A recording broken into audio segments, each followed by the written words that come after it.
Presented by Maa Mithila music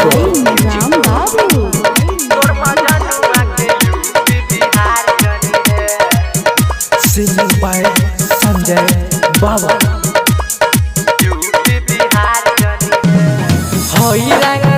रंगदारी कोई काम हो, गोली बंदूक चला के भइल नाम हो। रंगदारी कोई काम हो, गोली बंदूक चला के भइल नाम हो। पुलिस दरोगा जमींदार जनी है, तोर मजनुआ के यूपी बिहार जनी है। तोर मजनुआ के यूपी बिहार जनी है।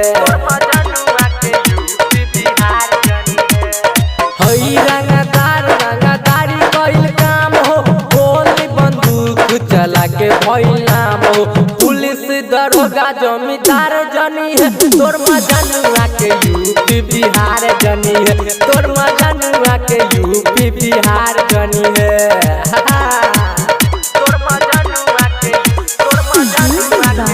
Presented by Maa Mithila music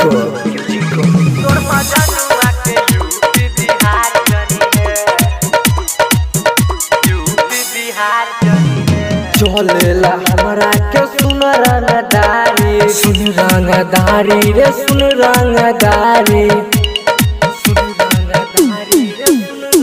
हमरे अनहम से पड़ेला भारी रे पड़ेला भारी। कटा पिस्तौल रहे सुने हमरा हाथ में, कटा पिस्तौल रहे सुने हमरा हाथ में। AK-47 चले भैया के बारात में, AK-47 चले भैया के बारात में, AK-47 चले भैया के बारात में। Presented by Maa Mithila music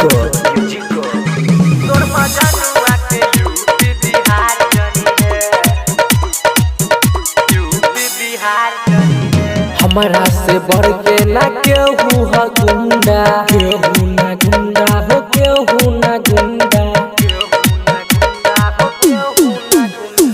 घूमेला हम हेरे सुन हीरो हुंडा रे सुन हीरो हुंडा।